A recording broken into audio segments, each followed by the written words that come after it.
Your attitude towards spending defines whether you'll be rich or poor. The way you approach buying things says a lot about who you're going to become, wealthy or struggling. One of the biggest problems many people face is that they buy the wrong things, the wrong way. It's like a major bug in the human mind, a deep-rooted mindset issue. And that's exactly what I want to talk about today. Let's take a simple, relatable example. Buying a phone, a car, a house, or even smaller everyday items. The way you make these purchases can reveal whether your thinking is helping you succeed or holding you back. Over the years, I've seen people from both ends of the financial spectrum, rich and poor. And here's what's striking. The difference isn't just the amount of money they have, it's the way they think that separates them. Wealthy people don't just have more money, they have a completely different mindset. And those who stay poor often do so because of limiting beliefs and poor financial thinking.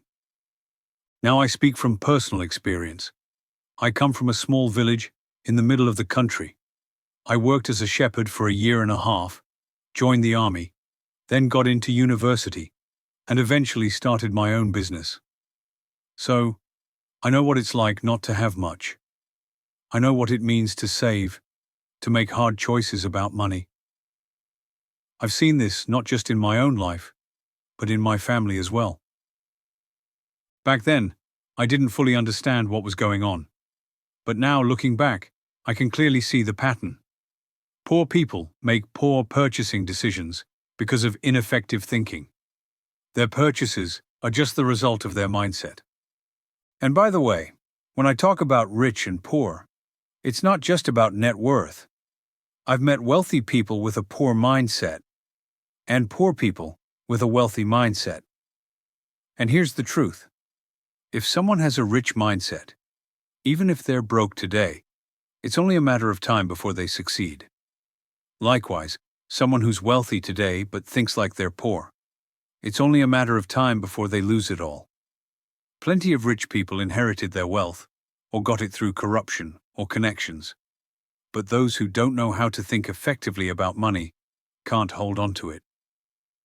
So today, we'll explore the difference in mindset between rich and poor when it comes to spending. Let's break down what poor thinking looks like, especially when it shows up in purchases.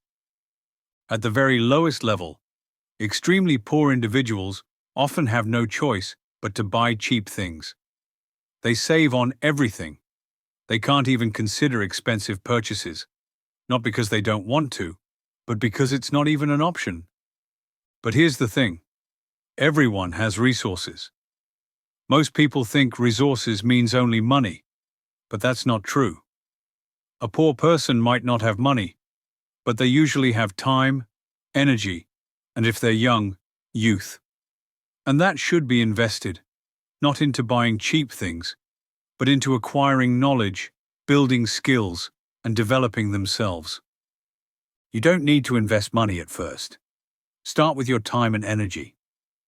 The biggest mistake I see in this category is that people chase cheap as if it's a strategy. In their mind, they've locked in a belief, only buy what's cheap. But here's the trap. Cheap things often damage your self-esteem. And beyond that, they don't last. So you end up buying them over and over. If you calculate the cost per use or per function, high quality, and yes, often more expensive, items can be far cheaper in the long run. You might have heard stories about millionaires and billionaires shopping during sales or buying second-hand.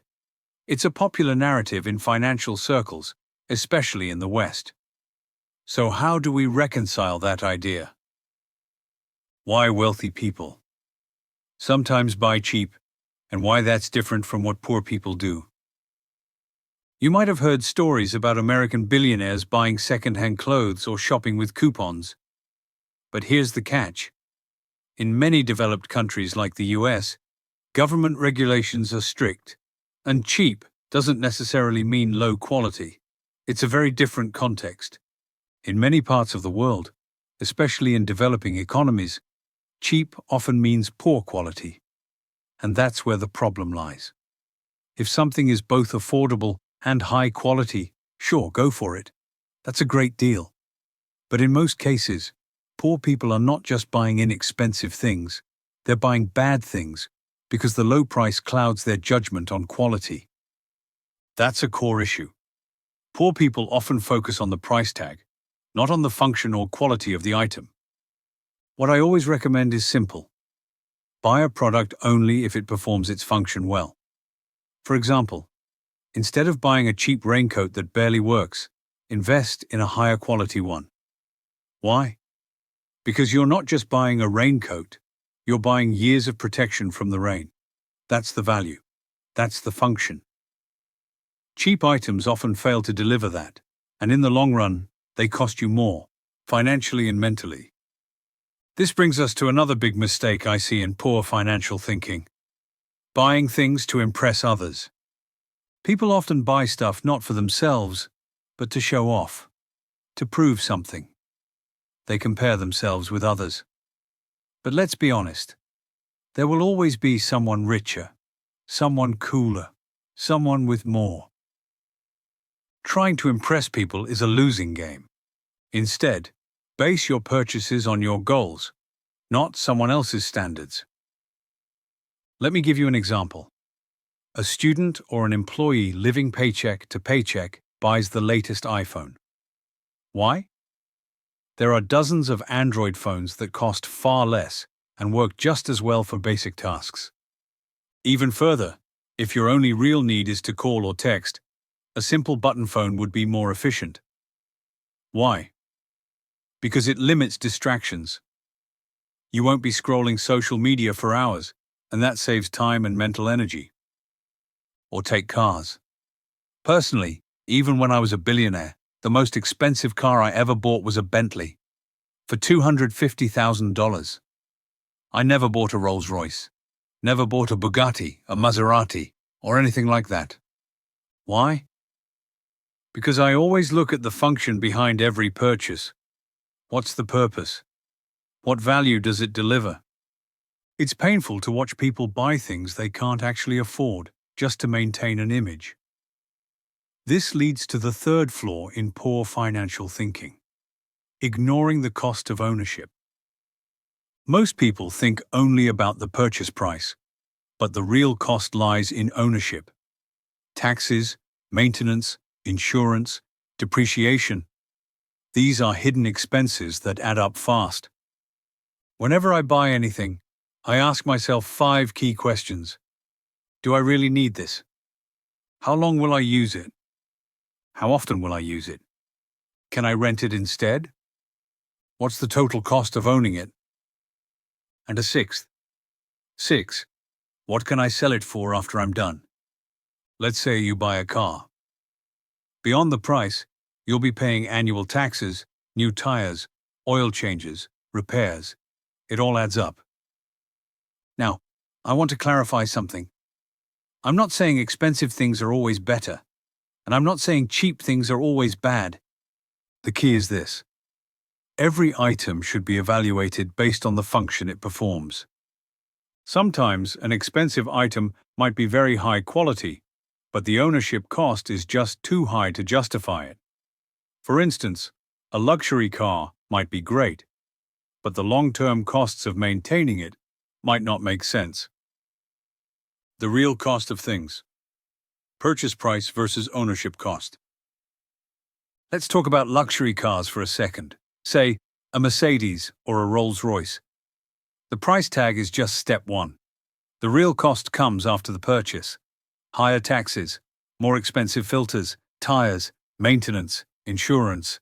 Everything costs more. This is what I call the ownership cost. When you add the purchase price and the cost of ownership, you might realize you paid an incredibly high price for a function that could have been fulfilled much more efficiently. So here's the truth. Every item has 2 prices: the initial purchase price and the long-term cost of ownership. And that second one, it's what most people overlook. To help build awareness, I encourage you to reflect and leave 2 comments or notes to yourself. A time you bought something cheap, but it turned out to be poor quality. A time you bought something expensive, but it still didn't deliver on what you needed. This kind of self-reflection helps you refine how you think about purchases. Here's a story to illustrate the point. When I was on a remote expedition, we used cheap, disposable plastic plates and utensils from China. Not elegant, but incredibly efficient. In those rugged outdoor conditions, we didn't have water to wash porcelain dishes. Plastic was more functional. Just toss it after use. No risk of breakage, no cleanup hassle. Even though we could have bought luxury dishes, the plastic ones fit our goal: simplicity, efficiency, and adaptability to harsh environments. It wasn't about price or appearance. It was about function. This is the principle. The true value of any item is defined by the function it serves, and how well it serves it in your unique context. Let's break down how people with a wealth mindset approach purchases differently. It's not just about being rich. It's about thinking effectively. Here are the key traits of people with a wealth mindset. 1. They focus on the function. They buy things based on the goal they are trying to achieve. Every purchase is a tool for a purpose. If the item fulfills that purpose well, it's valuable. If not, it's a waste, no matter how cheap or expensive it was. 2. They think in terms of investment. They ask, what will this give me in return? How will it serve me over time? Their time horizon is longer. Their thinking is strategic. Take this real example. Years ago, I bought diamond earrings for my wife for $1 million. Sounds insane, right? But here's the key. I didn't just buy jewelry. I bought investment-grade diamonds, certified, numbered, and appreciating in value. So yes, on the surface it looks like luxury consumption. But in reality, it was a smart investment. Contrast that with someone who buys sparkly earrings that aren't certified or investment grade. Those are just expensive glass with no resale value. It applies to everything. Even when I bought my Land Cruiser 300, I didn't just buy a car. I bought a reliable all-weather vehicle for city use, a car with strong resale value, a future off-road/hunting vehicle once it gets older. I saw multiple functions in a single purchase. That's why I say, the more functions an item can serve, the cheaper it actually becomes in value per use. Unfortunately, poor people often buy for immediate gratification. They buy based on emotion, based on appearance, based on what others are doing. Wealth-minded people buy based on utility. They see purchases as steps toward a goal, not as ends in themselves. That's the difference. And that's why one of the most powerful things you can do to shift your life financially is to start buying functions, not things. Buying expensive things for motivation? Here's the truth. Let's go back to the example of my Land Cruiser. The reason I consider it a smart purchase is because I'm not just buying a car to get from point A to B. I'm buying a multi-purpose tool, something I can use in the city, take to the mountains, and later use as a reliable hunting vehicle. So even though the price is high, the value per function makes it worth it. Now let's address something a lot of young entrepreneurs ask, especially after following influencers and business bloggers. They say, rent the apartment you can't afford. Buy the expensive car. Take luxury vacations you technically shouldn't be able to pay for. Why? Because it will elevate your mindset, they say. It will push you into a new level of comfort and rewire your standards.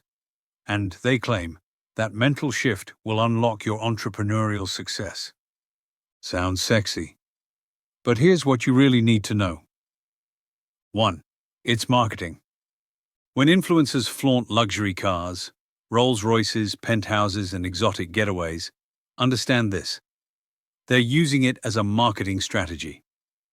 Flashy lifestyles grab attention. Attention sells products. That's the game. Don't confuse the tool for the truth. Many of those cars and homes aren't even owned. They're rented for the shoot. It's an image, a narrative, not necessarily reality. 2.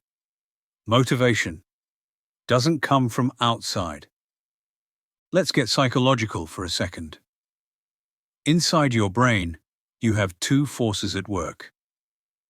Your conscious mind, the CEO. Your subconscious, the CFO. The CEO says, "Let's make $1 million. Freedom, possibilities, let's go." But the subconscious, the CFO, asks, "Wait, what's in it for me?" And that's where things break down. The subconscious isn't inspired by your slogans. It sees risk as danger. More money? Sounds like more responsibility? More pressure? More stress? The subconscious says, "No thanks. We're doing fine. Let's stay safe." That's when procrastination kicks in. Distractions, laziness, self-sabotage. It's your subconscious pulling the emergency brake. So how do you fix this? You create alignment between your conscious goals and subconscious incentives. Here's the formula. Set a clear goal. Take action toward it. Get results. Reward yourself. That reward tells your subconscious, "See, when we hit a goal, you get pleasure, you get benefits, you win." Do this consistently, and your subconscious starts to trust the process. Now, it wants to help. You build momentum. You become one of those people who just naturally achieves things. This is how high performers turn goal setting into a habit. So, can you buy something expensive as a motivational tool? Yes, but only after you've already hit meaningful milestones. Then it becomes a reward, not a burden. A conscious gift to your subconscious. We did it. Here's your trophy. That reward refuels your motivation. It makes you want to chase the next goal. But if you buy something expensive before the achievement, when you can't afford it yet, hoping it will inspire you, it often does the opposite. It demoralizes you, because now you feel pressure, not pride, debt, not drive. And your subconscious? It's watching, and it's thinking, "We're not ready for this. Let's back off." That's the trap. So instead of buying the dream to spark action, take action to earn the dream. Why buying what you can't afford? Can backfire. If you buy something expensive that you can't actually afford, thinking it will motivate you or raise your self-worth, there's a high chance it will do the opposite. It can demoralize you. Worse, it can trigger depression. Why? Because it dramatically increases your stress levels. See, motivation and mental clarity come from a delicate balance between two chemicals. Dopamine, the pleasure-reward hormone. It fuels action. It gives joy in pursuit and achievement. Cortisol, the stress hormone. It kicks in when there's fear, pressure, or danger. When you buy something big without earning it, you don't get dopamine. There's no built-up satisfaction, no sense of achievement. Instead, your brain feels threatened. The pressure of debt, responsibility, or guilt triggers cortisol. And if cortisol outweighs dopamine, you spiral into anxiety, procrastination, and in some cases, depression. But when you earn the reward, the picture changes entirely. You've worked toward a meaningful goal. You've built momentum. You've proven something to yourself. Then the purchase becomes a celebration, not a stressor. It triggers dopamine. It recharges your drive. This is why goal setting, rewards, and self-awareness are deeply intertwined. It's not just about money. It's about knowing how your mind works and how to create a system that actually empowers you. Honestly, these topics, goal setting, motivation, purchases as rewards, they're huge and deeply connected to psychology and personal transformation. If you're interested in this kind of thinking, I explore it more deeply on my Telegram channel. The link is below. Join me there. Let's go even further into this.